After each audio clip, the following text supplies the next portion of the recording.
Bom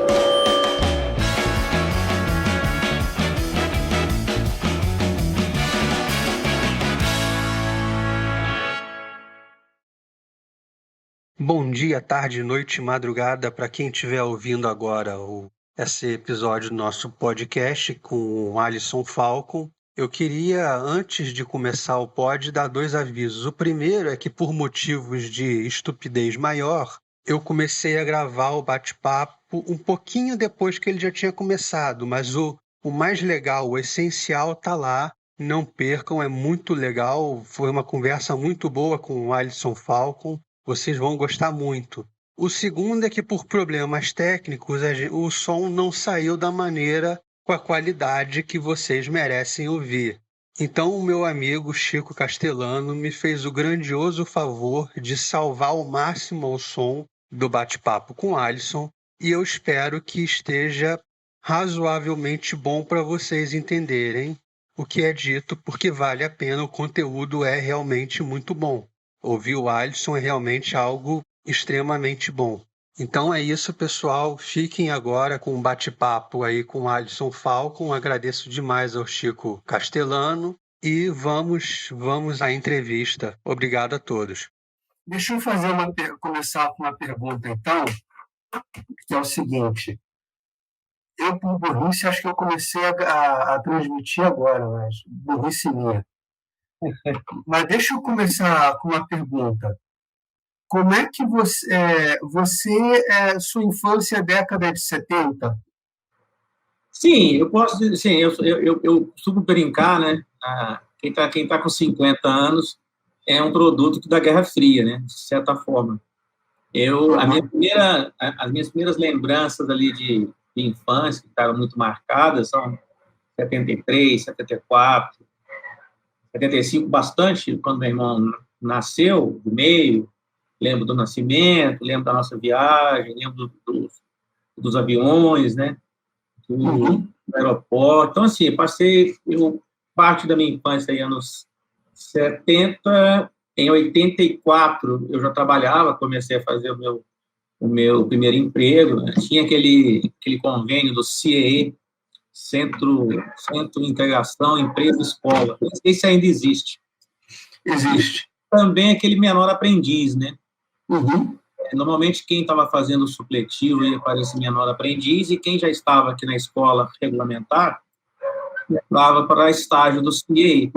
Então, em 1984, olha isso, eu já tinha tido meu primeiro talão de cheque, minha conta bancária, meu dinheirinho, e, enfim, né, hoje em dia o jovem pode fazer muita coisa, menos trabalhar, né?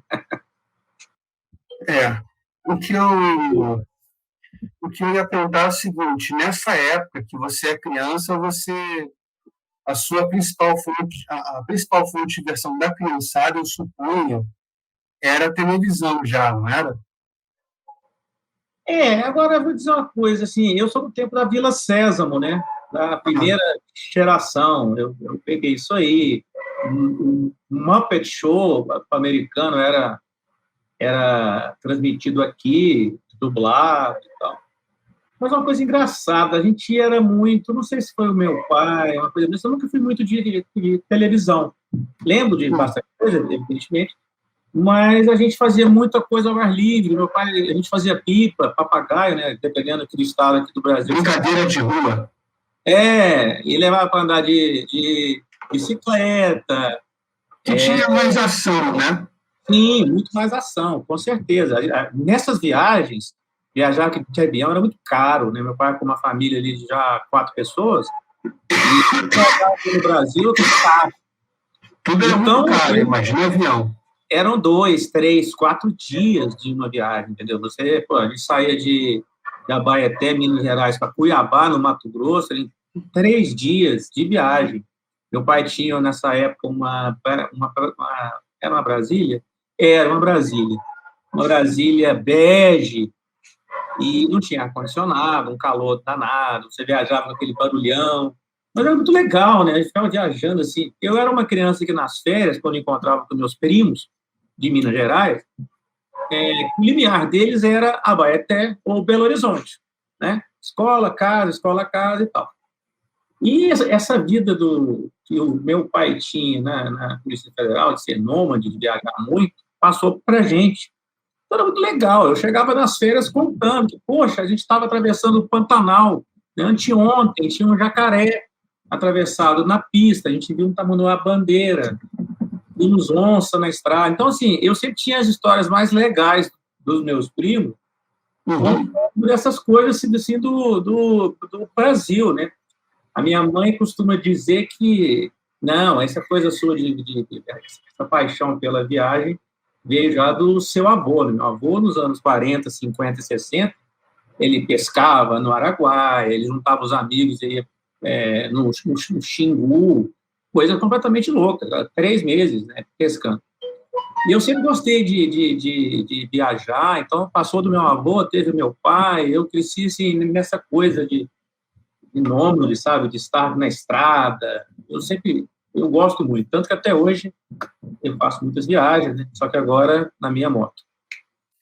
Mas como é que uma criança que gostava tanto de viagem, de coisas, de soltar pipa, coisas que tem mais ação assim, foi se interessar pelo livro, pela literatura, que no final das contas, você abre um livro, é um monte de letrinha, então não tem muita ação você pegar um livro e ficar virando página. Sim, isso é um paradoxo muito interessante, né? Bem colocado. Eu fico vendo, às vezes, hoje aí, né, vídeos, né, no YouTube, canais, blogs, enfim, como você vai incentivar o seu filho a ler, né? Como você criar um leitor. Olha, eu fui muito felizado, eu tive professores e professoras muito competentes. Graças a Deus, meu pai sempre dizia, olha, eu não vou deixar herança, mas eu vou dar estudo. Então, meu pai investiu no nosso estudo, na nossa educação, nós sempre estudamos em escolas muito boas.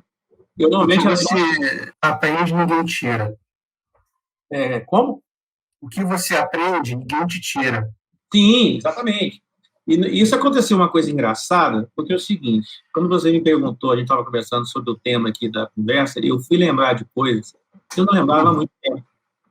Assim, como meu pai, ele botava a gente numa escola que, assim, em tese, era superior até às condições financeiras, eu e meu irmão, normalmente, éramos os mais mal vestidos nessas escolas, né? Essa coisa que nego fala de bullying, porra, enfim, você tem que enfrentar. Então, assim, eu era muito pequenininho, assim, não que eu seja alto, eu tenho 1,71 hoje, mas até os 17 anos eu tinha uns 50 e poucos. Eu cresci relativamente um pouco mais entre os 16, 17 até os 18. Então, é o seguinte, qual era a defesa? O cara que sacanear, o tênis dele, assim, eu lembro que a gente ia de quichute, e os lá já usavam tênis, diferente de Brasília também, né? Tênis importado, aquela coisa assim. Então, eu lembro dessa marca. Eu assumi estudar, eu sempre gostei de me fechar nos estudos, porque estudando e tendo boas notas, eu me vingava dos caras. Mas eu tive uma professora em especial, eu estudei no Colégio Salesiano de Belo Horizonte, de 1982, final de 82 até 89. E essa professora, ela me deu aula a partir da 5ª série até o 2º ano, até o 3º ano, na verdade. E a gente tinha matérias que eram separadas: português, literatura, gramática e redação. Então, tinha redação, né? Você aprendia a escrever. E eu fico vendo hoje, né, o genial professor Rodrigo Gurgel falando sobre a imaginação, né? E o professor Olavo, você educa a imaginação na literatura. Então, na aula de literatura, a gente tinha 2 a 3 livros por bimestre que tínhamos que ler. E eu lembro que a maioria da turma achava um saco, eu achava aquilo um porra, e eu não entendia como é que eles não gostavam. Aquilo era maravilhoso. Eu lembro que, quando eu li Robinson Crusoe pela primeira vez, deve ter sido na 4ª ou na 5ª série, eu achei aquilo maravilhoso. Então, assim, como você disse, você está olhando ali letras, páginas, assim, né, insalubres, aparentemente, não são divertidas. Mas quando eu entrava no livro, eu me transportava. Tinha imersão, né? Sim, aquilo era um teletransporte, eu ficava horas divagando. Eu lembro que a minha mãe botava a gente para dormir, a gente tinha horários, claro, né, rígidos, né? E eu, normalmente, escondia uma lanterna, de vez em quando uma vela. A vela nunca era bom, porque ela sentia o cheiro e ia lá. Porque eu ficava lendo na madrugada. Eu não queria largar o livro. Eu lembro de vários assim, episódios, vários livros, e na época da coleção Vagalume, a coleção... Sim, eu peguei essa coleção. Para gostar de ler, né? Também lembro. Tipo, grandes autores cronistas. Isso, Origens Lessa, e aí uma coisa vai puxando a outra.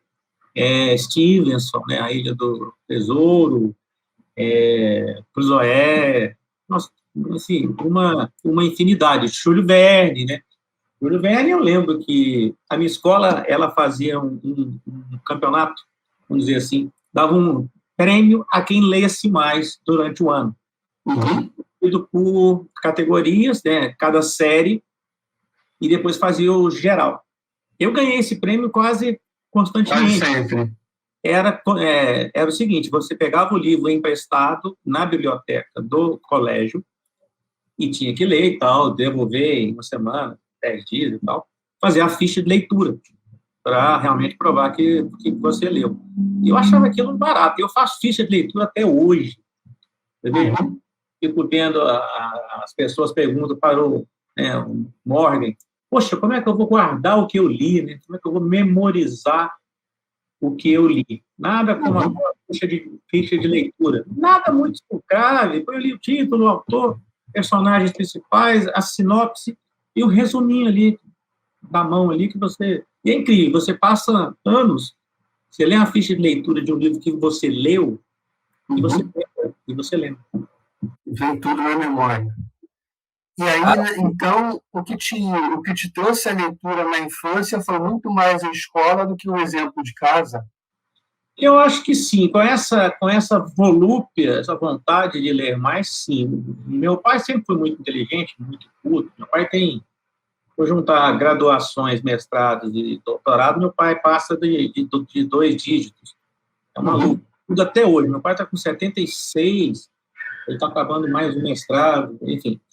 Mas a escola, essa professora, a professora Vera Arce, saudosa, já falecida, lamentavelmente, ela era aquelas catedráticas da velha guarda, que é a moda antiga. Quando ela pegava um livro, né, ela pegava no livro e aí você percebia que ela tinha lido várias vezes, ela citava passagens inteiras de memória, eu achava isso incrível, e ela falava do livro. Aí passavam uns 10 minutos, quando ela terminava essa explanação, eu sentava sempre ali bem na frente, né, ela estava emocionada. Ela se emocionava várias vezes falando de livros, ela enchia os olhos d'água. E eu achava aquilo maravilhoso. Eu achava aquele negócio sensacional. Eu sempre fui muito emotivo, enfim. E então uma coisa foi puxando a outra, e um livro te puxa, tem uma referência a um autor, a uma obra, e você começa, aí não para mais. Aí, assim... Era texto integral nessa época? Ou era uma versão adaptada para criança, infanto-juvenil? Olha, na biblioteca do Colégio Salesiano, eles tinham livros de excelente edição, muita coisa portuguesa, né, importada de Portugal. E, claro, eu não vou lembrar disso tudo, mas com segurança, a grande maioria era texto integral. E eu me recordo uma vez, eu estava na 7ª série, e eu tinha uma professora de língua inglesa, não era das pessoas mais agradáveis, vamos dizer assim. Aí, um dia, ela entrou na sala para dar aula, e eu estava com um livro, um calhamaço, umas 600, 700 páginas, uma das várias biografias de Napoleão. Aí ela entrou, né, a gente vivia as turras. Aí ela entrou, parou assim, em frente à minha carteira, olhou o livro, você não tem idade para estar lendo isso, tá não sei o quê, então, livro muito denso. Aí eu sempre fui meio pouco. Aí eu falei assim, cara mestra, qual das fases napoleônicas a senhora mais gosta, ou que a senhora tem uma preferência, né? Capaz, essa mulher ela me olhou com a cara, os 2 outros alunos ali perto escutaram e tal. Então, eu sempre era conhecido lá na escola, lá no colégio, por estar com livros, né? Eu sempre com um livro debaixo do braço, ia para aquelas assim, excursões, sei lá, o pessoal fazendo aquela zona assim, no ônibus, e eu estava ali enfiando algodão, às vezes papel higiênico, e lendo.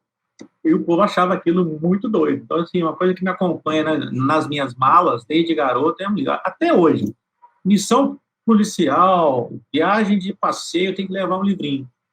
Então, eu paro à noite, eu sempre leio antes de dormir. É um ritual que me acalma, que me prepara para dormir ali e tal. Eu estava comentando na última entrevista que eu fiz com o Andreassi, que eu fui na casa de um amigo meu, uma vez, na adolescência, né? Eu reparei que o quarto dele não tinha abajur. E aí eu pensei, esse cara não lê antes de dormir. Eu achei isso assim, me chocou. O cara nem lê antes de dormir. Os pais não incentivaram, não se preocuparam em colocar um abajur para o moleque ler antes de dormir. Não tem esse hábito. E aí eu queria perguntar para você assim, o Robinson Crusoe é sua porta de entrada para a literatura? Não, acho que não. Eu acho que... Se tiver que escolher uma obra, qual seria? Robinson Crusoe é uma história fantástica, atemporal, é fantástico. Mas eu li muita coisa brasileira antes, né? Eu lembro que me marcou muito Éramos Seis, Meu Pé de Laranja Lima. Isso tudo aí eu estou falando de leituras na 4ª série. Tem um livro do Josué Montello, eu não vou me lembrar agora, porque ele tem dezenas de obras. É um livro que ele escreve, que ele conta a história de um cara, um jovem do morro, pobre, e ele conhece uma menina da Zona Sul ali, né, Rio de Janeiro, e estoura a guerra, a Segunda Guerra Mundial, e vai para a guerra. E a família dela, para eles não terem encontro, né? O pai dela era rico, influente, garante que o soldado vá ser encaminhado à Itália. E ele morre lá. Esse livro marcou muito a minha vida. Eu sempre achei isso incrível. Éramos Seis também. Essas são as suas entradas na literatura. Ah, sim. Meu Pé de Laranja Lima, né? Assim. E depois, quando veio a literatura assim, estrangeira, uma coisa muito interessante para mim foi a mudança de panorama. Eu tinha muito Fernando Sabino, né? Eu sou, como Minas Gerais tem grandes escritores, né?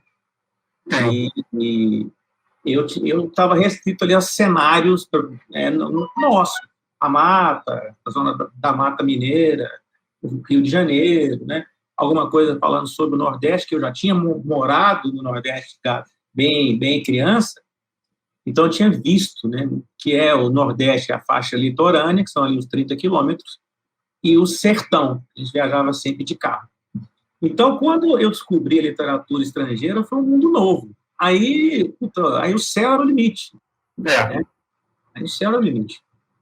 E como é que você resolveu? Que uma coisa é você ler Júlio Verne, que é uma coisa muito legal, Robinson Crusoe, que são grandes aventuras, mas numa hora você fala, pô, agora eu vou ler uma coisa séria, agora eu vou ler um Dostoiévski, vou ler um Tolstói, que tem uma reflexão sobre a vida humana e tal. Como é que foi esse passo para você? O que te levou a isso? Também, graças ao bom Deus, bons mestres, né? Professores. Já na 8ª série, eu já li alguma coisa mais aprofundada, vamos dizer assim. Eu me recordo que os livros de história, eles sempre... isso era comum a todas as matérias, né? Menos as exatas, que são diferentes.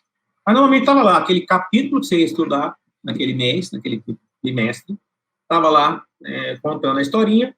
No final, tinha bibliografia recomendada. Ninguém lia esse troço. Então, assim, para saber mais, leia tais livros. Uhum. Então, então eu comecei a buscar coisas e aí comecei a não encontrar na biblioteca do meu colégio. Aí eu frequentei durante um bom tempo a biblioteca pública de Belo Horizonte, que é gigantesca.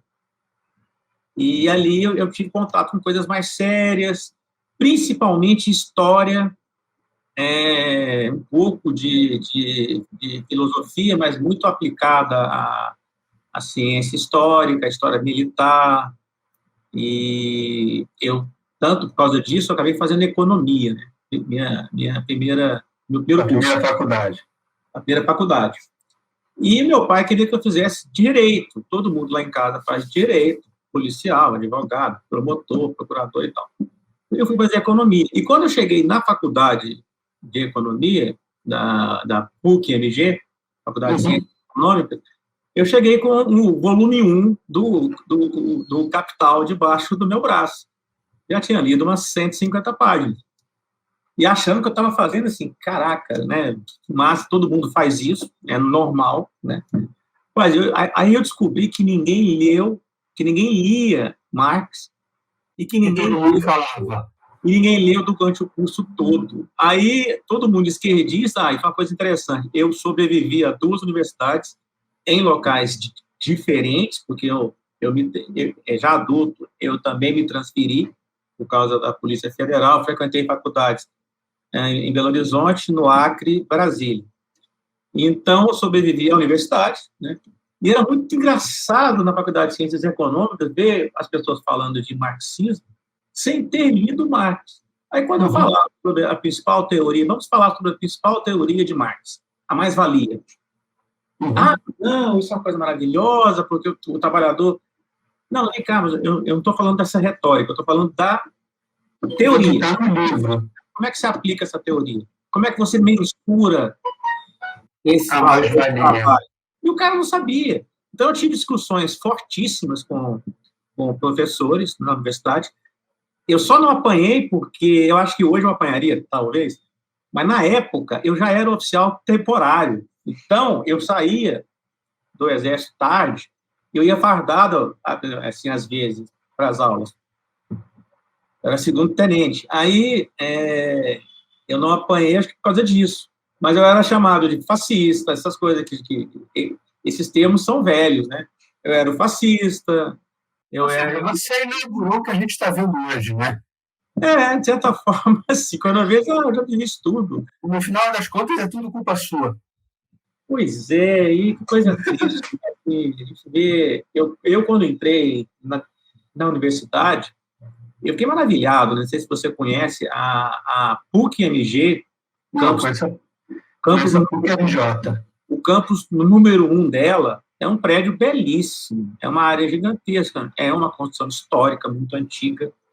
Então, aqui ali, a Casa do Saber, na universidade, que maravilha, aqui vamos debater. Não. Era só PSTU dentro do PCE, muita maconha, que já tinha, muita droga e putaria. O pessoal era uma... E o DCE, cara, eu não gostava de ir, né? Quando tinha aquela, temos que ir pro DCE, porque tinha um cheiro de maconha danado, tinha jogada não sei aonde, era uma zona, sabe? Era feio, era bagunçado. Eu olhava aquilo, gente, isso não é para mim, enfim. Não, na PUC-Rio era parecido, porque tinha a casinha do jornalismo e ali ficava o cheiro. A do direito também era meio largado, eu era do direito e tal. Eu não gostava de frequentar aqueles ambientes, né? Olha, então uma coisa engraçada nas festas. Exato. Tem uma coisa engraçada que eu não sei se ainda é assim, eu estou fora da universidade há muito tempo, mas a gente percebia que nas exatas era diferente um pouco. O pessoal estava preocupado em trabalhar, em fazer um bom currículo e trabalhar. Então, nas engenharias, a PUC-MG abriu a primeira engenharia mecatrônica do Brasil. Acho que foi em 90, salvo engano. A gente via esse pessoal das exatas com um certo orgulho, sabe por quê? O departamento deles era muito organizado, era tudo limpo, devia ter também uma maconheiro e tal, mas não era tão escancarado. E qualquer coisa que acontecesse no país, entrava um aluno na nossa sala, atenção, manifestação que não sei o quê. Então, e o pessoal de engenharia, as exatas, não. Eles estavam preocupados em fazer um bom currículo. Você fez um concurso para Polícia Federal em 93, que foi o maior do Brasil, não foi isso? Até então... Na época. Exato. Até aquela época, esse concurso, vários jornais principais falaram disso, foi o maior concurso da República, assim, até então. Eram 800 vagas para agente e 800 mil inscritos. Ou seja, era 1.000 por vaga. O edital saiu no dia 1º, foi publicado no dia 1º de maio de 93.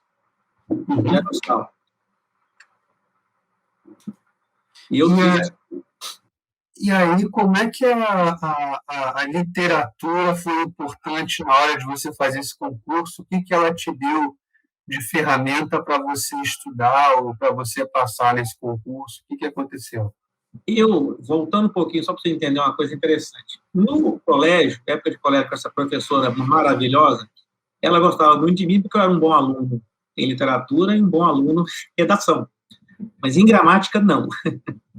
Eu achava aquele negócio de oração composta, não sei das quantas, eu brigava com aquilo. Eu era muito bom em todas as matérias, mas as matérias que eu era pior, eu não gostava, era gramática aplicada, né? E química, também odiava. Mas o que me fez aprender gramática? Ler. Muito. Isso me ajudou pra caramba. Isso me ajudou a escrever bem e me ajudou a passar por cima de algumas regrinhas. Ela falava isso, essa minha professora, né? Então, olha, realmente é impressionante, porque você não vai bem. Eu lembro que a gente usava aquela gramática do Domingos Pascoal Segala, tamanho assim, né? E eu tinha pesadelos com Segala. Mas a coisa de ler muito me fez escrever bem, eu sempre gostei de escrever. Também tive uma boa professora, né? A coisa de você saber se expressar, início, meio e fim. E, graças a Deus, eu tive essa grande mestra. Domingos Pascoal Segala, ele era o grande gramático da época. Mas você conseguiu pular, por ser um leitor assíduo, você conseguiu pular essa parte das regrinhas gramaticais, então? Com certeza. E eu acabava acertando muita coisa, na forma de escrever, por causa dessa leitura, e me ajudou a compreender melhor, né, assim, a gramática. Modéstia à parte, assim, pessoas dizem que gostam do que eu escrevo e tal, mas eu acho que não é nem porque não seja tão bom assim, é porque hoje o nível está tão baixo, qualquer pessoa que saiba um pouquinho ali, né, contar início, meio e fim, já sai aqui na frente. Mas um bom leitor acaba sendo um bom escritor, né? A gente estava discutindo isso com outro entrevistado. Um bom leitor, ele acaba absorvendo alguma coisa. Indiscutível. Então, pelo volume de leitura que você já tem, eu imagino que isso deve ter facilitado bastante. Você acha que a literatura influencia de alguma forma no seu trabalho hoje? Olha, sim, não tem muito a ver com literatura. Não tem muito a ver, mas ela te dá experiências, né? Mas é engraçado, sabe por quê? A gente tem que fazer relatório de qualquer coisa. Tem relatório de missão, você tem que escrever uma informação a um chefe pedindo alguma coisa, explicando algo. E por onde eu passei na polícia, eu fui conhecido por boa escrita, porque as pessoas liam os meus relatórios, porra, velho, o seu relatório tem não sei quantas páginas, você escreve bem e tal. Você pode me ajudar a escrever isso aqui? Então, eu, assim, você vê o nosso livro de plantão lá, né, com é uma coisa triste. Às vezes eu vou ler assim, uma ocorrência de um fato. Uma literatura tem que ser assim, bem concisa e objetiva, né? Tal fato aconteceu, quem, onde, quando, né? Por quê, beleza. Aí você vai ler lá, o cara não sabe explicar, cara, e é um cara com terceiro grau, e o cara escreve mal. Eu acho que céu mesmo, o cara não, eu li o troço e não consegui entender. Então, eu tenho Você não conseguiu entender qual foi o crime que o cara cometeu? o cara não soube contar a história, né? Então, eu tenho essa forma. Volta e meia, algum colega tem que fazer um relatóriozinho, alguma coisa, ele vai lá e me pede uma ajuda. Dentro do que eu posso, eu ajudo. Eu gosto de fazer isso, eu gosto de escrever. Entendi. Qual foi de tudo que você viu ali na infância e tal, até depois, teve um romance, um livro que te impactou, que você olhou assim, cara, isso aqui mudou a minha vida profundamente? Acho que tenho 2 ou 3 nessa categoria. O principal, assim, primeiro, não é nem tão inédito assim, acho que muita gente vai ter a sua opinião, mas foi O Apanhador no Campo de Centeio. Uhum. E eu li O Apanhador no Campo de Centeio já, devo ter lido umas 6 vezes já na minha vida toda. E a primeira vez, acho que foi na 4ª série, foi na 4ª ou na 5ª série. E aquele livro ali, né, aquele garoto viajando de trem, menor de idade, fingindo ser mais velho, já tomando uma dose ali de uísque ali escondido, já filosofando, eu achei aquele livro me marcou muito. O Apanhador no Campo de Centeio foi um cara, aquela coisa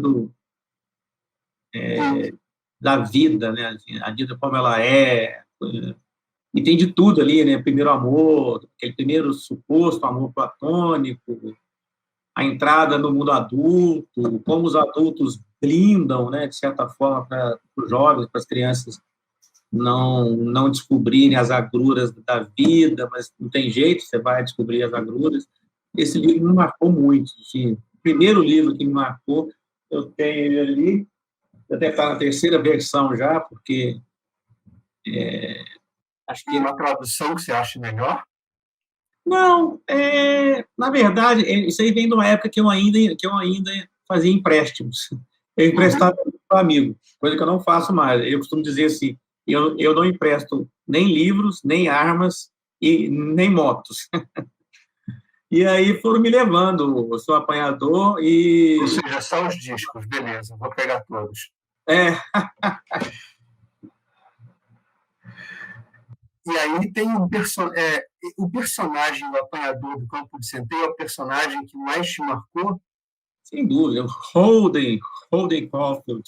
O Holden é aquele cara assim, bocudo. Eu, de certa forma, eu fui meio adolescente, meio Holden.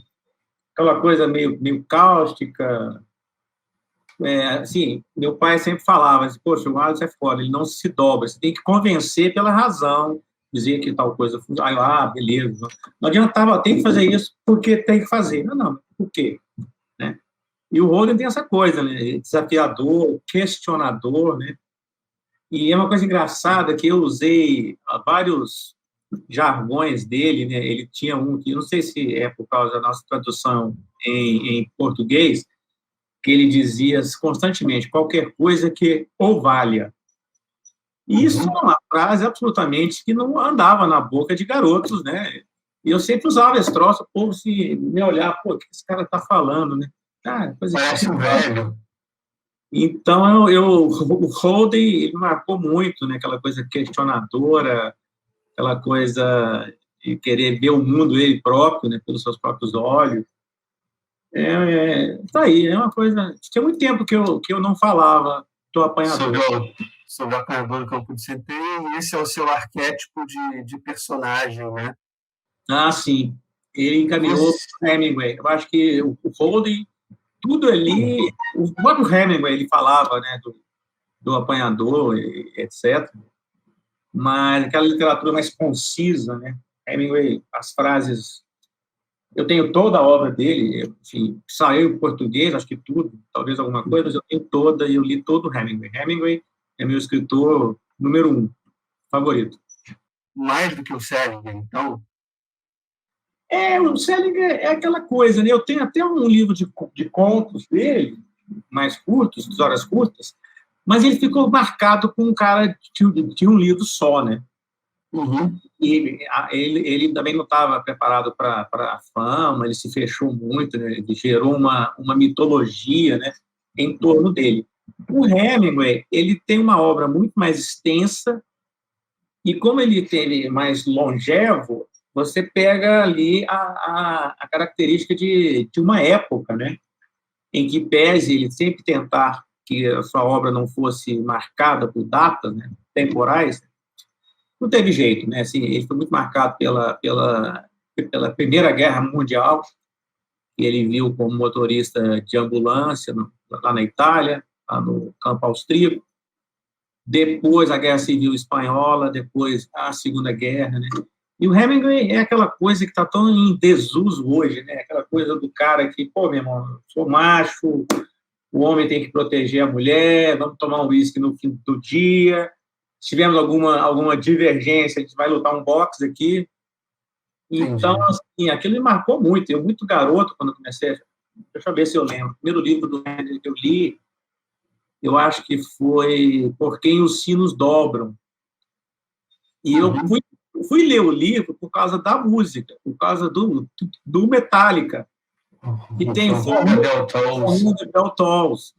E eu também sempre gostei muito de música, e eu já pegava os encartes, já lia, pedia alguma coisa, aula de inglês, eu vivia tentando colocar músicas na aula para que a nossa professora falasse. Você não tinha internet para buscar um tradutor, né? Uhum. E aí, quando eu fui ler a sinopse de Fórmula 1 de Bell Tolstoy, falei, cara, eu preciso ler esse livro. E é um livro belíssimo. Você tentava fazer sempre uma ligação da literatura com as letras que você lia? Sempre, sempre. Por exemplo, uma das minhas bandas também preferidas, desde os anos 80, é o Iron Maiden. Impressionante a riqueza de temas das músicas, das letras do Iron Maiden. Né? O Iron Maiden me fez pesquisar, buscar livros sobre a antiga história egípcia. O Iron Maiden me fez também buscar numa época que não era tão comum, falava-se de Segunda Guerra, mas a Primeira Guerra era um conflito quase que ninguém falava, confuso, ninguém sabia quase nada, era uma coisa meio assim que se falava en passant. E o Iron Maiden tem várias músicas, né, que remetem à Primeira Guerra. Então, eu fui buscar informações, aí não tinha internet, era livro, né? E, você tem livro sobre tal coisa? Aí ia lá, enchia o saco da pobre bibliotecária. Não, isso aqui não dá, eu quero mais um. Aí ia lá. Você enchia o saco dela, você pedia mais do que você podia pegar, então? Tinha isso também, né? Tinha regra. Só que aí o que eu fazia? Eu acabava. As bibliotecárias gostavam de mim. Porque a maioria dos alunos, os meus contemporâneos, deve estar pior hoje. Quer dizer, hoje ninguém acha que pega livro mais. Mas, enfim, as pessoas faziam com certo asco, era coisa obrigatória. Olha, eu trabalho aqui para a escola. Eu não, eu chegava lá com muito. Nossa, que legal. Oi, doutor. Eu já descobri o nome, né? Normalmente eram sempre mulheres. E eu tinha também, uma bibliotecária no Colégio Salesiano, que foi uma pessoa que marcou muito, muito com a minha vida. Então, lembrar, fugiu o nome aqui agora, é uma senhora já de idade, e o filho dela foi meu colega de exército, foi da minha turma. E falei, olha, como eu realmente fugi o nome aqui do Tanel. É feio até, porque é uma pessoa importante da minha vida. Coisas da idade. E me diz uma coisa, você já se deparou com uma situação na sua vida que você pensou, caramba, se eu não tivesse lido tal livro, eu teria me enrascado nessa situação aqui.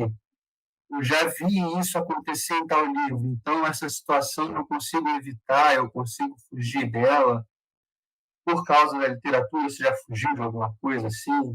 Você já evitou um problema? Ou achou uma solução?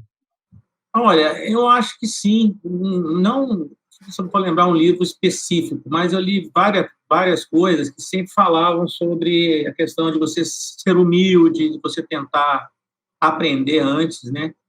O próprio Robinson Crusoe, né, ele ficou observando como é que os animais conseguiam subir na árvore. Poxa, como eu vou subir aqui? Ah, então é assim. E ele pensou. Isso me ajudou de sempre ter um jeito certo e ter um jeito errado, digamos assim. Teve um outro livro que eu gostaria de ter lido antes, que eu não li, que está aqui em cima, o Outsider, do Colin Wilson. O Colin Wilson, esse livro é de 60 e poucos, anos 60 nos Estados Unidos, ele está esgotado aqui no Brasil. Eu consigo pegá-lo. É esse livrinho aqui. Uhum. E aí você lê o subtítulo, O Drama Moderno da Alienação e da Criação. Eu fui ler esse subtítulo, poxa, esse livro deve ser um porre e tal.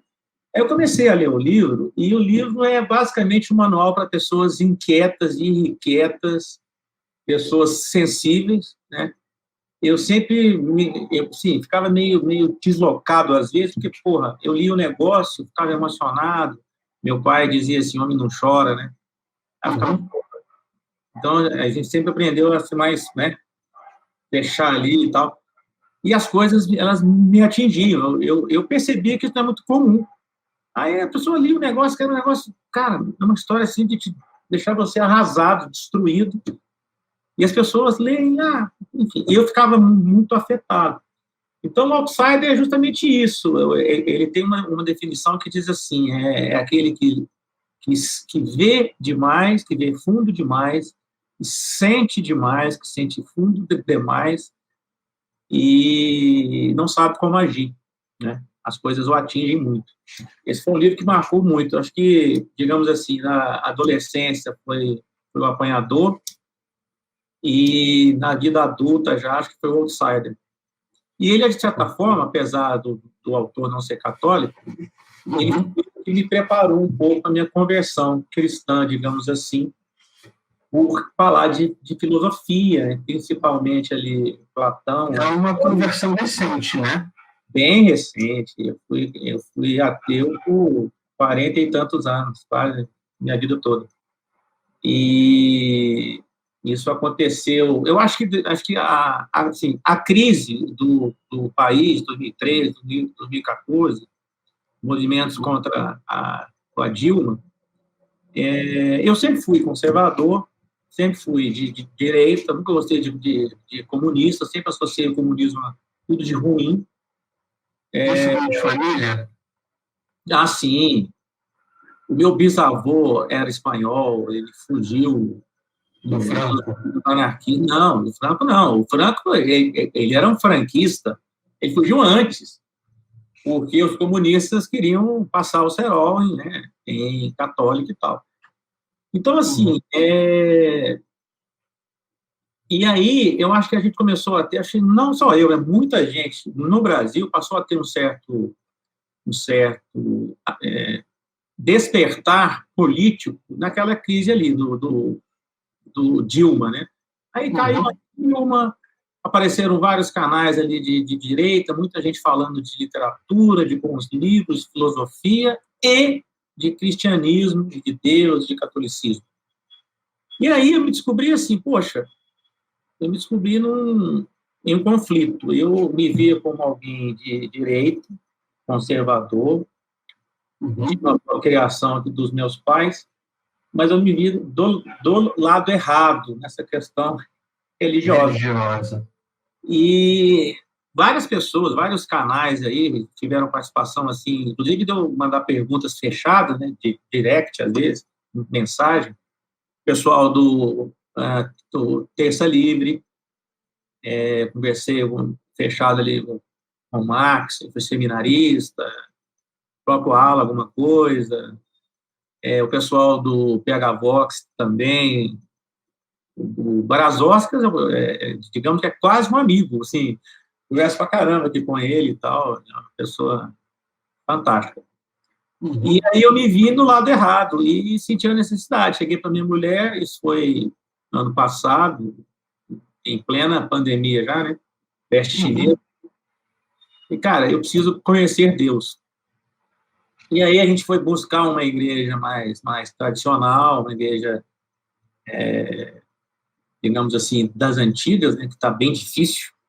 E aí eu comecei, então, somos alunos eu e minha mulher, catequese, a minha mulher é católica, assim, cristã, mas não frequentava. Então, eu acabei levando a Poli para a igreja, exato. Para ver se ela para de matar a gente um pouco. Pois é. E aí, uma coisa engraçada, né? Eu não gosto de falar assim, eu não serei aquele pregador, você precisa fazer isso, você precisa fazer aquilo. A minha conversão, ela não se daria por nada metafísico. Eu tinha convicção disso. Ela se daria pela leitura, pela filosofia. Aí, quando você está... Aí eu venho o professor Olavo, talvez o principal dos motes, né, que me fez ficar muito, assim, incomodado. Cara, esse cara está falando umas coisas que eu não acredito. Acho que eu estou errado. Então, a filosofia me levou a São Tomás. São Tomás de Aquino, quando você começa a ler, aí é um negócio sensacional e uma obra gigantesca, né? Agora, eu costumo dizer hoje que sim, eu me converti, sim, mas eu ainda estou na minha luta interna. Eu ainda estou tentando conhecer mais. Você está há menos de um ano, né? Sim, tem praticamente um ano. Então, eu estou na minha luta interna ainda, querendo conhecer mais, me aprofundar, inclusive, a fé, né? E esses tempos de peste chinesa foram bem complicados, né? Acho que todo mundo passou, assim, uma hora ou outra, passou por algum momento de desencontro, né? Então, ano passado, aqui em casa, eu e minha mulher tivemos um momento bem ruim, mais ou menos ali março, abril, acho que foi em maio, junho. Aí, falei, cara, tem que conhecer Deus. E aí, tenho lido, estudando a Bíblia de Jerusalém, o catecismo, na Igreja Católica, frequentando o catecismo. E a vida ela mudou muito. A questão religiosa... Ela te mudou muito. Sem dúvida. Minha vida abriu, assim. É um negócio realmente maravilhoso. Quando você vivencia isso... Você já teve contato com isso aqui? Ó, deixa eu ver. Você está menos de um ano, né? Deixa eu te mostrar. Imitação de Cristo, Tomás de Kempis. Não, esse eu nunca vi. É um negócio que vale a pena, né? Que eu te recomendo, né? Já que você está nesse caminho. O Oliver fala que é mais para meditação, mas... Eu vou até salvar aqui no meu... A Imitação de Cristo é um livro... É de 1700... Não, Tomás de Kempis nasceu em 1380. Então, assim, uma coisa bem antiga. Talvez te ajude nessa sua caminhada. Eu achei aqui. Acho que não vai dar para... Exato. Vou salvar aqui.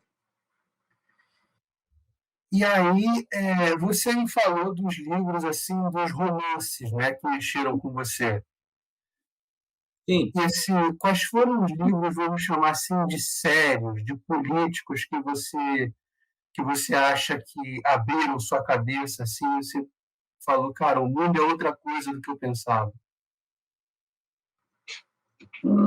Bom, eu acho que essa primeira parte aí, mais seriedade, vieram com os livros, né, de não ficção, né? Dos livros de história. E aí eu sempre ia naquele, assim, algo mais. Eu sempre olhava a página de bibliografia. Pô, livro de história militar. Sempre gostei muito da história militar. Aí acaba levando para coisas mais densas. Por exemplo, isso me levou a descobrir, né, o lado ruim do homem, né, então que ele pode fazer o mal aos ao seu semelhante na guerra, a União Soviética e os gulags, né? Os campos de reeducação no Pol Pot, Tailândia, Vietnã, e essas coisas foram me levando para coisa mais densa, né? De coisas mais duras, de aqueles livros mais pesados, né? Enfim, relatos difíceis, aqui o arquipélago Gulag, Solzhenitsyn, Pesadíssimo. A ilha de Sakhalina, Tchekov, a Casa dos Mortos, né? Do Dostoiévski, nossa, e vários outros, coisas assim de... O próprio Hemingway, quando ele escreve sobre a Guerra Civil Espanhola, né? Adeus às Armas e outra, Farewell to Arms, assim, enfim, ele fala do sofrimento da população. Aí isso me levava a pesquisar Guerra Civil Espanhola, aí eu ia buscar livros. Caraca, o povo sofreu assim, sofreu assado, isso foi assim, isso foi assado. Eu, desde criança, tinha uma coisa que se eu lesse alguma coisa, me deparasse com alguma expressão, com alguma fase histórica, com um acontecimento que eu não sabia, aquilo me incomodava. O cara falava, citou uma coisa que eu não sei. Caraca, o que será que é isso? E aí eu ia, né? Ia buscar e tal. Eu acho que a história militar, tem gente que acha que é só o militar que faz, que ela é meio, talvez, não levada a sério, porque ela te leva para, assim, outras coisas, né? Às vezes, quando você vai estudar, mas é necessário uma ação dessa mesmo? Aí você vai estudar por que aquele povo passou por isso, qual foi o sofrimento, né? Qual foi a necessidade, isso era realmente necessário? Então, principalmente ali, você vê que os campos, mesmo na Rússia czarista e depois na União Soviética, o objetivo não era reeducar ninguém, o objetivo não era... Era uma vingança, uma coisa impressionante, uma vingança estatal. Isso a esquerda, a esquerda ela levou isso a uma potência, a vingança. Você viu os contos de Colimar, né? Shalamov é um autor pouco conhecido aqui no Brasil, né? Exato. 34, a editora 34 traduziu as obras dele recentemente, coisa de 4 ou 5 anos, eu acho. Eu tenho 6 volumes.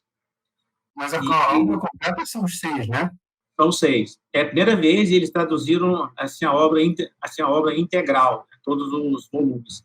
O que mais surpreende o Shalamov, quando você vai estudar a vida pessoal dele, é como é que alguém que passou por tudo isso, como é que o comunismo é um negócio complicado, né? Uma doutrina de lavagem cerebral muito forte. Ele morreu assim, imputando o sofrimento dele e dos russos, dos soviéticos, ao Stalin. Mas ele morreu comunista ainda. Ele tinha aquela célebre frase que eles adoram, né? O comunismo não foi implantado corretamente. O Estado que deturpou ele. Exato. Isso é a coisa que mais me surpreendeu depois de Shalamov foi, gente, como é que o cara passa por... Ele vivenciou tudo que ele viu. Não sei se você leu todos os volumes já. Não, de Colimar eu não li nada ainda. Olha, aqui da Epstein, eu li o eu vou dizer uma coisa que às vezes, lendo esses livros do Shalamov, eu fui às lágrimas em várias passagens. E são terríveis. São terríveis. Eu acho que, em termos de crueza, em termos de uma narrativa meio Hemingway, bem concisa, bem dura, o Shalamov deixa o Tchekov, o Dostoiévski, o Solzhenitsyn no chinelo, porque ele não floreou a coisa. Ele ficou 20 anos lá. Foram 22 anos. 22 anos. Bastante. E ele sobreviveu, ele mesmo diz, olha, o plano era que eu não sobrevivesse, mas, por alguma maneira, de algum modo, eu sobrevivi. Desafiou tudo e sobreviveu. E a gente está falando aqui de direita, eu queria saber de você o seguinte, mesmo você sendo desde pequeno de direita e tal, como é que você chegou no Olavo? Como é que você descobriu que tem um cara chamado Olavo de Carvalho falando as coisas que ele fala? E como é Pois que é, bateu para você as coisas que ele diz, que ele eu, dizia? gos- eu gostaria de ter descoberto o professor Olavo bem mais tempo antes, lamentavelmente, Uhum, mas tudo tem a sua época. Eu acho que foi nesse momento aí de crise brasileira, 2013, 2014, aquelas manifestações contra a Dilma, foi aí que eu fui realmente, pô, quem é esse cara? Eu não lembro se alguém me mandou um texto, ou se alguém comentou um texto, aí estava lá, eu achei muito bem escrito, e estava lá no final, Olavo de Carvalho. Quem é esse cara? E aí, você vai para o Google, né? O Google aqui e tal, que não tinha o DuckDuckGo ainda. uhum, E aí você vê aquela coisa bizarra lá do Wikipédia, né? Chamando o pessoal lá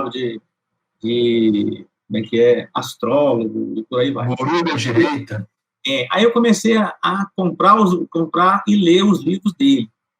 E Uhum, a porta de entrada, como muita gente, foi tudo que você precisa saber para não ser. uhum, E foi ele, depois eu li o Imbecil, e aí uma uhum, coisa foi puxando a outra, e eu estava sentindo uma necessidade, até para entender melhor São Tomás, na parte de Platão e Aristóteles, e aí eu fui pegar, esse ainda ele está ali, está na fila de leitura, que é Aristóteles sob uma nova perspectiva, né? Eu já li ali o primeiro capítulo e achei muito interessante e tal. E eu faço o COF desde o ano passado, desde que eu me converti. Aí eu uhum. comecei. E uma coisa que eu já tinha visto muita gente falar, que é verdade. Quando você começa se fazer o COF, eu falei, porra, tem 11 anos, em 10 anos né, de aulas para trás, aí, como é que eu vou fazer? Aí um aluno mais antigo, o próprio Max mesmo, esse ali, assista pelo menos assim, uma aula ao vivo por semana e uma antiga. E as aulas antigas são estupendas. Eu tenho um caderno de 10 matérias, né? E eu já estou na aula, acho que eu estou na 11 ou na 12 das antigas e vi 7 ou 8 das novas. Aí você fala assim, pô, mas tem um ano, você viu só isso? Cara, as aulas iniciais são quase 4 horas. E cada São aula, imensas, né? eu assisto uma vez, sem grandes compromissos, assistindo, como se fosse uma aula mesmo. A segunda vez eu já pego o caderno e vou fazendo um pequeno esboço. Tá? Aí eu assisto uma terceira vez. Aí sim, eu vou devagarzinho, vou cortando, eu vou escrevendo um negócio maior, e assim eu estou enchendo o caderno. E é impressionante assim, as pessoas que não valorizam o professor, né, que não buscam. E os grandes críticos, ninguém leu nada dele. Né? Eu ainda não tive o privilégio de conhecer um crítico. Olha, eu li o livro tal e acho que o livro tal ele não deveria ter falado tal coisa. Isso não aparece. Não, As pessoas fazem críticas ao Olavo. Ao é o que Olavo fala na no internet. Twitter. No Twitter, da internet, que ele é Há uma figura, duas, três linhas. ele é uma figura divertidíssima. E Uhum. eu fiquei muito honrado que logo no comecinho, que eu estava fazendo o COF, acho que foi na segunda aula ao vivo, ele leu uma pergunta minha, e eu achei aquilo bem. Eu chamei a Poli, vem cá ver, o professor Olavo falou o meu nome. Olha só. Entendi. Você se arrastou a Poli assim para esse lado mais Olavete e tal? Eu não diria assim, Olavete. A Poli é o seguinte: ela é mais nova que eu, 12 anos, a geração é diferente, né? Fez direitos, ela se preparou a vida toda para direito, para advogar, fazer concurso público. Ela é funcionária pública do Tribunal de Justiça. E ela é uma pessoa, como todo mundo que é muito focado assim, no direito, ela não teve tempo até para ler, estudar política, né, economia, filosofia. E, então, assim, eu tenho apresentado muita coisa para a Poli conheceu comigo alguns autores, ela não tem o hábito de leitura. Eu tenho conseguido fazer com que ela leia alguns livros, Viktor Frankl, Primo Levi, Uhum. alguma coisa de São Tomás, alguns trechinhos que eu corto e passo para ela. Ela já assistiu algumas aulas comigo também, né, assim, do COF. Então, a Poli hoje, eu vejo até conversando com a família dela, com os amigos, ela tem uma visão crítica, ela não tinha. Mas, assim, é natural, né? Esse é um caminho que não tem volta. Quando você... começa... e a coisa que... Então, tem uma coisa que o professor Olavo fala que eu sempre imaginei que tinha que ser assim, não com essas palavras, mas, poxa, quando você se pegar pensando em algo, né? Você acredita numa determinada ideia, crença, filosofia, tem que pensar assim, por que eu cheguei a essa conclusão? Por que eu estou pensando assim? Essa frase do professor Olavo mudou muito a minha vida. Eu falei, caraca, isso é para tudo, né? Vamos ver aqui aonde eu estou. E é muito bacana. É muito bacana. Pena que grande parte aí das pessoas não tem o hábito de ler, né, de criar essa coisa saudável do debate de ideias, né, que não existe. Deixa eu te perguntar uma coisa. Onde é que você estava por volta de 2013, 2014? Eu já estava em Goiânia, e comecei a ir, até pela minha profissão, eu não ia nesses eventos políticos, até por uma questão de restrição que a gente tinha da antiga Constituição, né? Isso existiu, assim, Você não pode participar de uma manifestação. E apesar da Constituição de 1988, os regulamentos, tanto militares quanto da Polícia Federal, eram todos dos anos 60 ainda. Demoraram mais tempo para ser. Então, de certa forma, a gente não se envolvia, né? E aí eu comecei a ver a questão, a ler os artigos, né? O Paulo Briguet é um cara sensacional, aqueles artigos dele. Paulo Briguet, para mim, ele tem... Eu já falei isso para ele em um comentário lá no Instagram, ele agradeceu, achou lisonjeiro, né? Mas ele tem um quê de Paulo Francis, ele é um cara, assim, para mim hoje, eu não conheço um jornalista que tenha assim, aquela verve dele, né? E pegar um problema político ali, comezinho, e fazer uma crônica. Eu sempre gostei de crônicas, né? Braga, Velho Braga, Rubem Braga, Fernando Sabino, Paulo Mendes Campos. Paulo Briguet, isso, eu acho que hoje ele é um dos últimos dos moicanos, é um escritor que escreve com uma verve muito agradável, os textos dele são deliciosos. E aí a gente faz pensar, né? Poxa, caraca. Aí foi tudo isso, foi uma confluência assim, de coisas, movimento 2013, 2014, as manifestações, a tomada de consciência do que estava acontecendo, né? Porque a gente pensava assim, eu estou na minha profissão, estou criando meus filhos, trabalhando, né? Política, enfim, a gente importa é a vida diária aqui.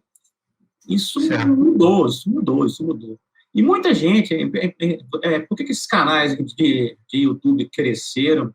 A quantidade de pessoas mais simples ou com menos chance de estudo na vida que tiveram conhecimento desses canais. Uma coisa interessante que o Senso em Comum faz isso e todos os seus congêneres. Você pode ver que todos os cenários deles têm os livros aqui atrás. Tem sempre livro atrás.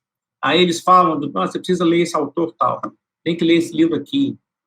Então, assim, o mercado editorial brasileiro, nos últimos anos, olha quanta coisa que estava fora de catálogo. Eu comprei muita coisa antiga, na estante virtual, em sebos portugueses, como eles estão editando, muita coisa estava fora de catálogo. Pô, Otto Maria Carpo, toda a obra maravilhosa dele estava esgotada, quando você achava uma fortuna. Estão editando ela outra vez e tal. Então, isso Teve um boom de editoras que popularizou um monte de gente, né? E é um círculo virtuoso, né? Os canais falam de livros, mostram autores, as editoras relançam aqueles títulos, o cara compra e vai... acho muito legal. Você vê pelas lives lá do Censo.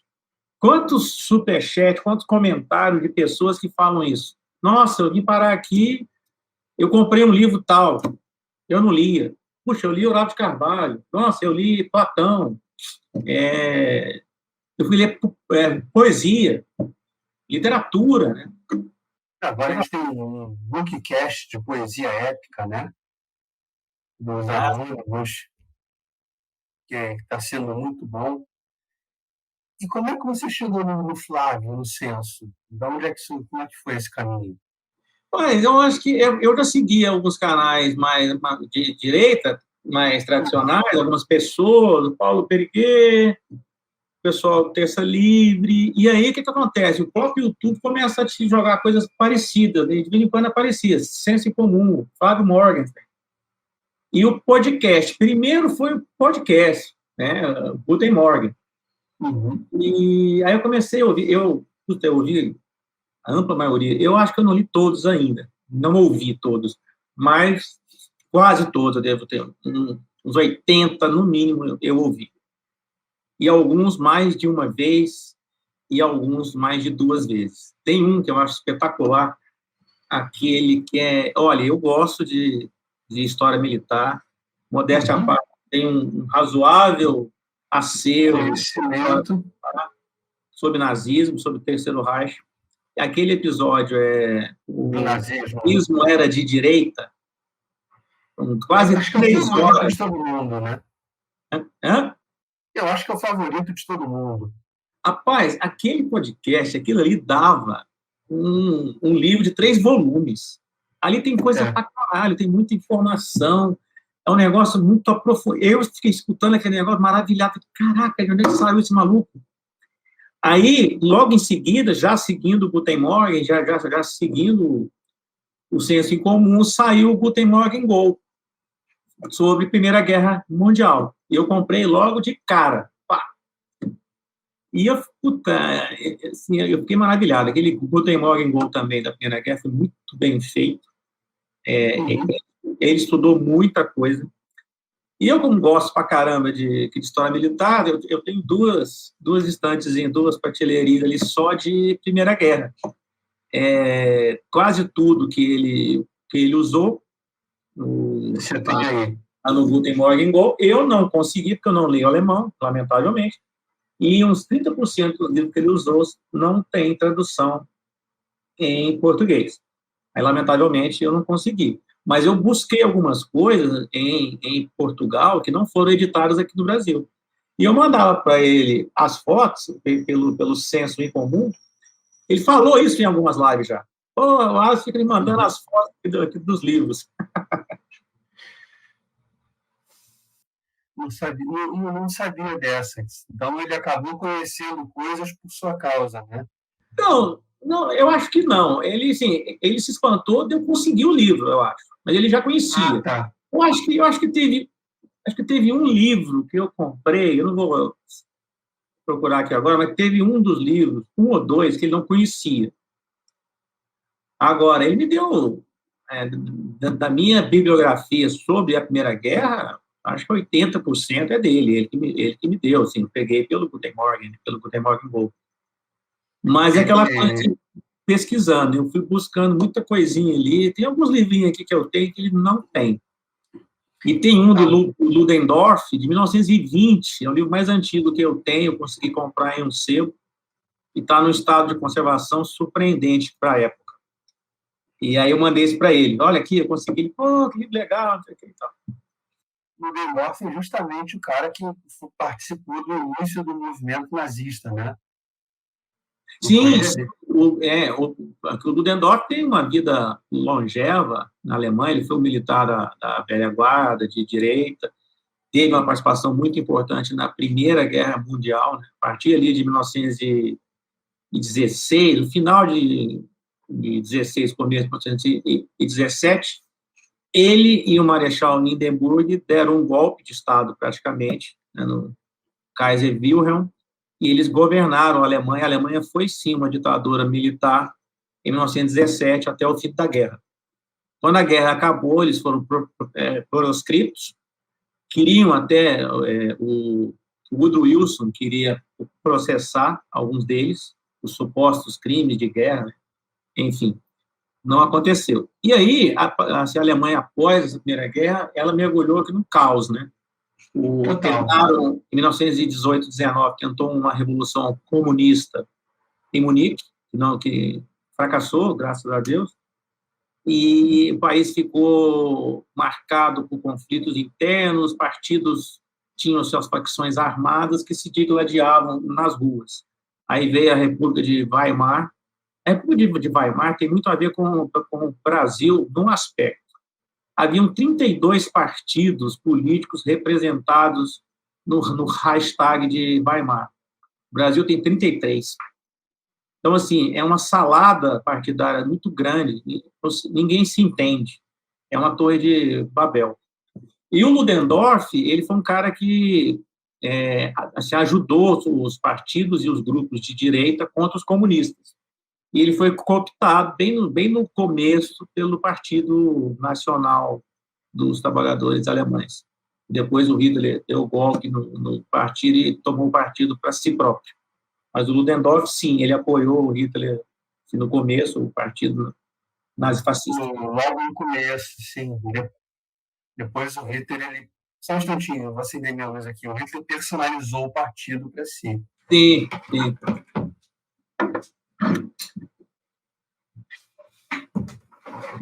É exatamente o que eu estava lendo agora há pouco na biografia do Hitler, do Ian Kershaw, né, que é um historiador inglês. Eu não sei se você já leu essa. Sim, Ian Kershaw. Bom, já são quase 18 horas. Eu vou aqui fazer um brinde aqui à sua saúde. Valeu, obrigadão. Mas o Ian Kershaw, então, ele é fantástico. Ele é fantástico. Eu li um livro dele sobre o Hitler, agora eu estou lendo aqui no Kindle, eu até mostrei para o Chico ontem, porque eu não sei nada de Itália fascista, tá? Eu não faço a menor ideia do que o Mussolini fez, então estou começando isso aqui. Não sei se você conhece. Não deu para ler, não está dando o filho do século, Antônio Scorazzi. Ele, o filho do século, da editora Intrínseca. E a biografia do Mussolini, isso aqui. Eu vou salvar aqui. Ganhou um prêmio lá na Itália e tal. Então, eu estou lendo para entender o que o Mussolini fez de tão aterrador na Itália. Eu sei que ele foi um ditador, mas... Eu já achei também, mais 2 livros que eu já salvei aqui. Então, a Itália, ela tem uma coisa... os latinos, né? O próprio europeu, ele vê a Itália de uma forma... Ele não entende a Itália, aquela confusão dele. Né? O período ali dos anos 10, depois a própria participação da Itália na Primeira Guerra, né? Você lembra que a Itália era um aliado histórico da Alemanha e dos austro-húngaros. Apesar de ter brigas ali por causa de fronteira, ela sempre apoiava os austro-húngaros em questões maiores. E aí ela entra na guerra contra os alemães e contra os austro-húngaros, enfim. A Itália tem uma fama de não ser confiável, né? Na Segunda Guerra, o Hitler tinha muito medo também que a Itália não cumprisse os acordos. O Mussolini é uma personalidade multifacetada, é um cara de difícil compreensão. Você tem muita coisa sobre Hitler, mas o Mussolini é complexo pra caramba. E ele teve várias... divulgado. Sim. Olha, você falou sobre essa biografia do Ian Kershaw sobre o Hitler. Eu tenho ela e tenho também a do Joachim Fest, a do alemão. É que eu vou ler agora. Isso. É interessante você fazer esse contraponto, você vai gostar muito. Elas se complementam, eu diria. O inglês ele é mais duro com o Hitler, ele não consegue, de certa forma, deixar o lado, meu inimigo do meu país, pese. E a biografia do Fest, em alguns pontos, assim, ele foi acusado disso, ela minimiza alguma coisa ou diminui algumas importâncias de alguns fatos. Então, quando você lê ela, você vai fazer um contraponto bem interessante podcast, né? Porque é o seguinte, eu gosto pra caramba, assim, eu sempre gostei, fui fascinado pela Segunda Guerra Mundial. E uma coisa que me incomoda muito, porque é uma coisa que continua acontecendo e vai ser difícil a gente vencer, é a demonização. Então, e tem títulos de livros assim, o demônio não sei o quê, o mal encarnado na história. Exato. Cara, eles eram pessoas, seres humanos, que chegaram ao poder usando o sistema democrático de votos. Eles foram eleitos, as pessoas costumam esquecer disso, e tomaram medidas com erros e com acertos e com excesso de seres humanos. Então, quando você demoniza esses personagens, você perde a história. Aí fica uma coisa, como é que fala? É metafísico. Aí fica a historinha do mal, o bem contra o mal. Tudo bem que, por causa de todos aqueles excessos que a gente conhece do Terceiro Reich, a Segunda Guerra é uma guerra. Existe uma noção muito clara do bem contra o mal, né? Mas, por exemplo, nisso, né, outro personagem que eu sou muito fã, o Churchill, ele tentou assim, honrar esses acordos. O mundo foi à guerra em 1939 pela Polônia, porque a Polônia ela foi invadida pela Alemanha. Em 1945, a União Soviética invadiu a Polônia. Quando Churchill chegou no Truman, tinha morrido Roosevelt, vamos empurrar os soviéticos para dentro da Rússia. Não vamos fazer isso, o mundo está cansado de guerra. Então, assim, ele sacrificou a Polônia e deixou a Polônia assim, à mercê de um outro invasor. Na prática, só mudou o invasor. Exato. Tipo, ele largou os poloneses à própria sorte. Foi meio criminoso o que ele fez e ainda devolveu os prisioneiros de guerra soviéticos, né? Sem dúvida. Então, assim, geral para o Gulag. A história é cheia dessas tragédias, né? Quando você vai estudar agora, que a gente está tendo conhecimento, está chegando obras de autores ali do antigo leste europeu, ali, os países bálticos ali, o que Stalin fez naqueles países antes, exatamente, antes da invasão alemã, ninguém lembra disso, porque o pacto da Alemanha e da União Soviética ele foi cumprido à risca. Eles dividiram os espólios. Então, Stalin ele invadiu aqueles estados bálticos ali antes da Alemanha atacar a União Soviética. Sim. Aquele pacto deles foi uma coisa assim demoníaca. É um negócio macabro, muito macabro. E o Churchill, né? De uma agressão. Eu tenho um livro do John Lukács, ele chama Churchill, visionário, estadista, e qual é o outro?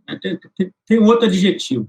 E era verdade, o Churchill tinha uma capacidade de deslumbrar o futuro, tudo que ele temia que acontecesse, aconteceu. No final ali da guerra, né? Aquele famoso discurso dele de 46.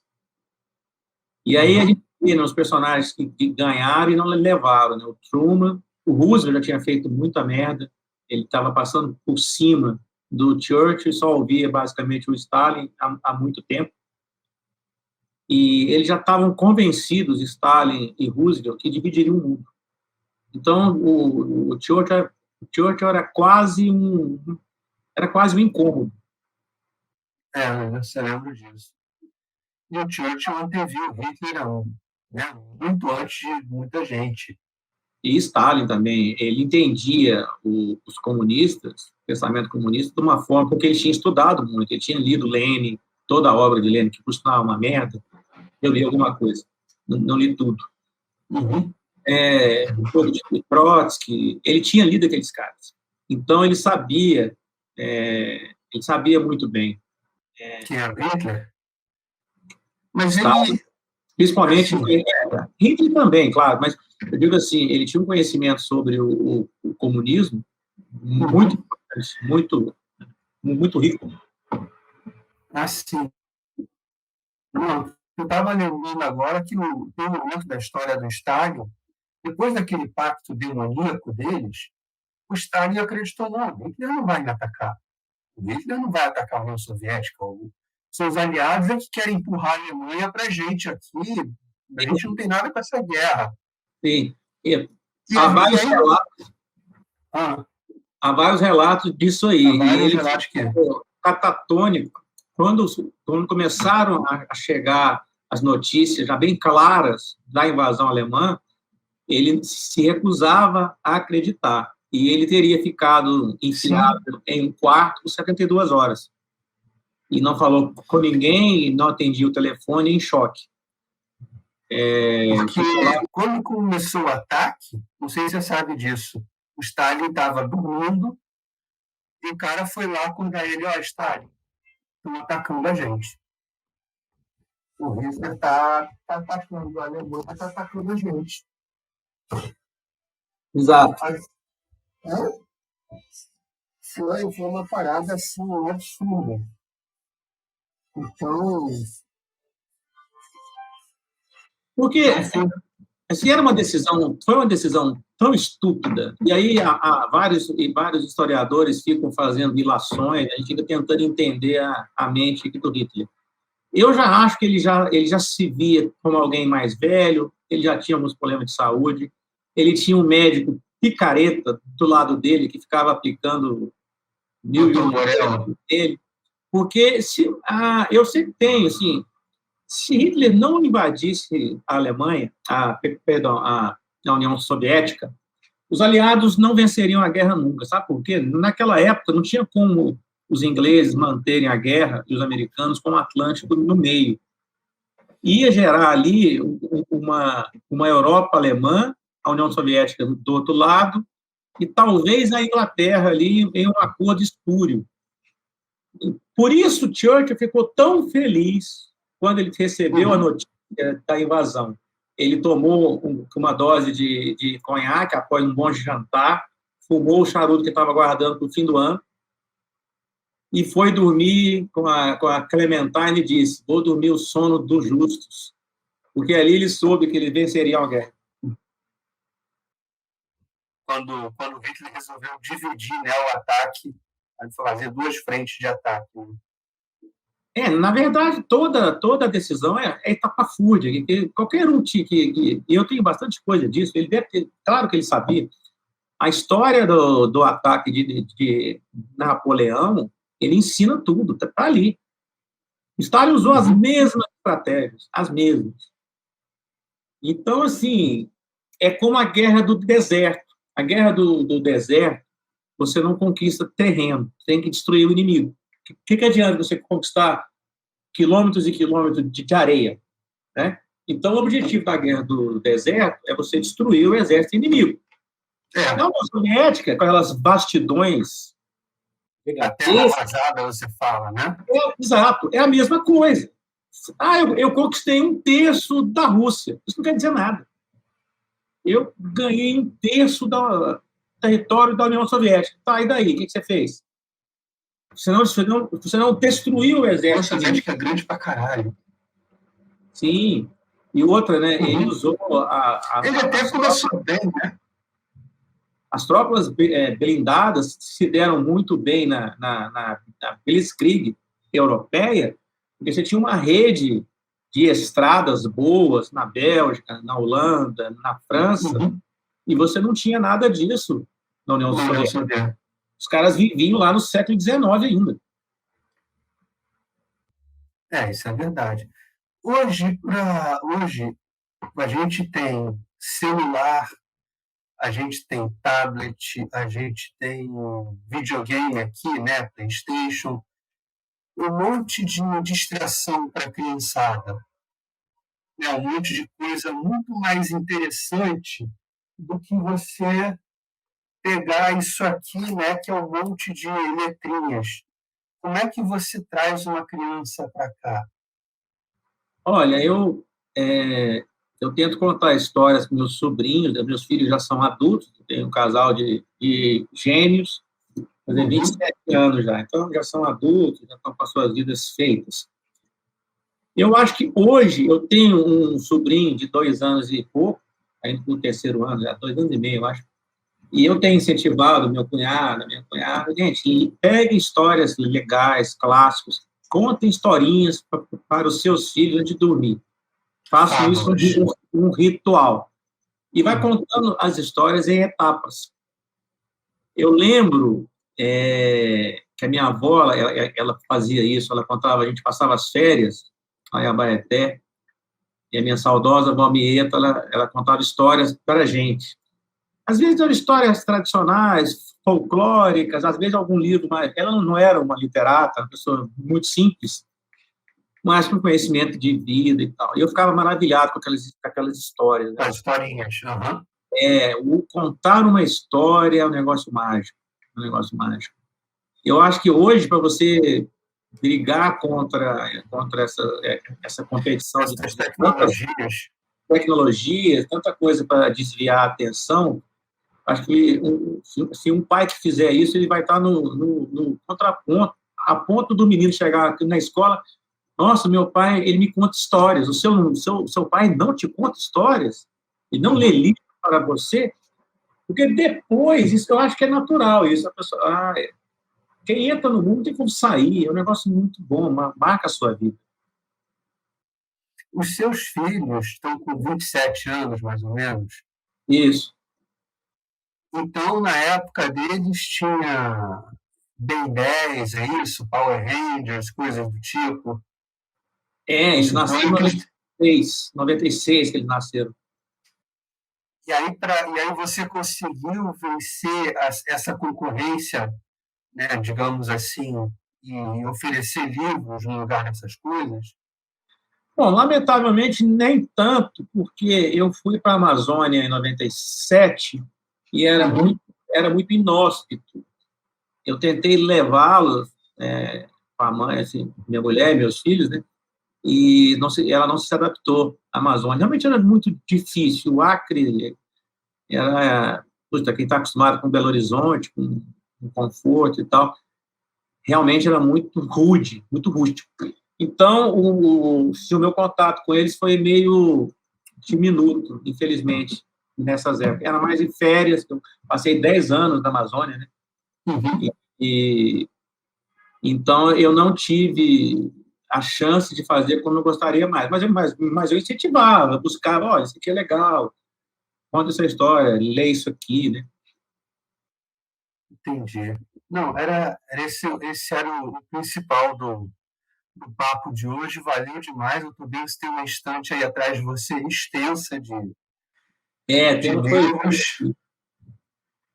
Deve ter alguma coisa assim que você queira pegar e mostrar e falar, pessoal, lê isso aqui que vocês precisam para a vida de vocês. E olha, é importante, de toda essa estante aí atrás, tem alguma coisa...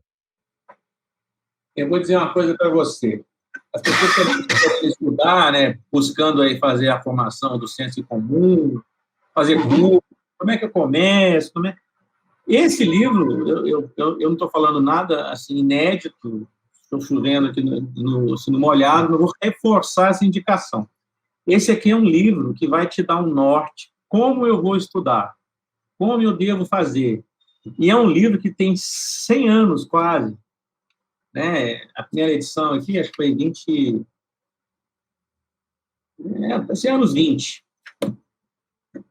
A vida intelectual. Eu estava adivinhando, do padre Sertilanges. Esse livro aqui, ele te dá o beabá do que é certo e do que não é certo a você buscar uma vida de estudos. E é com uma simplicidade, ele só pede uma coisa, você tem que ter o que eu faço? Quero ler, por onde eu começo? Pode começar de várias formas, pode ler várias coisas. O importante é ter disciplina. Tem que ter disciplina. Senão a pessoa reclama assim, mas eu não consigo ler, eu não consigo... Você tentou ler, ficou 5 páginas em um dia. E os 5 páginas ali. Aí você escreve depois, o que você entendeu delas? Legal. Aí você vai aumentando, 10, né? E a coisa importante que você falou sobre outras tecnologias, não só para crianças, para adultos. A gente tem que escolher, é uma vida de escolhas. Por exemplo, eu não vejo televisão, zero. Eu também quase não vejo. Então, assim, eu vou selecionando o meu dia. Eu pego o celular, não, vou olhar 10 minutos aqui no Instagram e o Censo Lovers.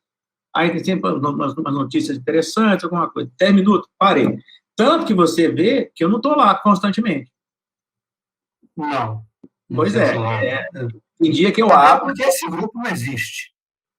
O grupo não existe, é uma ficção. O grupo não existe. Algo nunca provado. Nunca foi provado. Mas, enfim, isso vale para tudo, né? Então, assim, tem que ter disciplina. E a coisa do ler ajuda muito. Ler o livro, eu não sei se essa experiência é válida em um Kindle, mas um livro de papel, para mim, é comprovado. Eu me preparo para dormir lendo. Então, eu vou ler por 50 minutos, 1 hora e meia, às vezes até mais, e aí eu me pego, nossa, agora está me dando sono, agora eu vou dormir. Então, é o meu ritual antes de dormir. É um livro. É ler. Como é que bateu o livro do Morgan para você, o Por Trás da Máscara?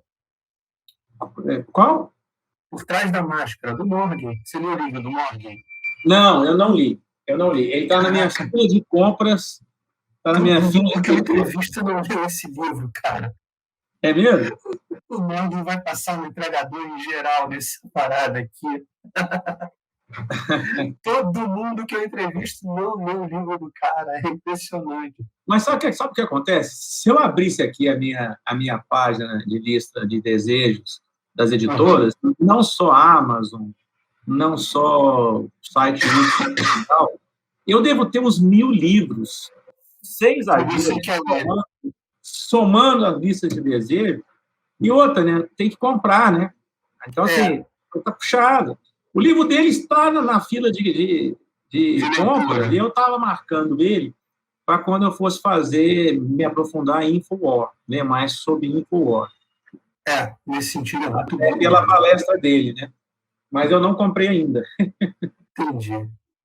Tá certo, Alisson. Obrigadão, cara, pelo seu tempo, pela sua paciência, pelo bate-papo aí. Eu agradeço. Foi divertidíssimo. Obrigado mesmo. Falar de livros, falar de literatura. De conhecimento, né? É sempre muito bom. Tá certo, cara. Obrigado, te agradeço. E peço desculpa, pessoal, que eu comecei a transmitir atrasado aqui. Motivos de burrice maior, pessoal, foi mal. Mas o Alisson estava contando para a gente que ele é de Abaeté, Minas Gerais, e teve uma infância meio itinerante, porque o pai dele trabalhava já na Polícia Federal, né? Então, foi essa a parte que ficou de fora, mais ou menos. Então, perdão aí para todo mundo por esse vacilo. E é isso. Eu agora estou fazendo minhas lives com esse fone aqui, pessoal. Vocês vão se acostumar a me ver com essas coisas bonitas, escondendo minhas orelhas. É um favor que eu faço a vocês.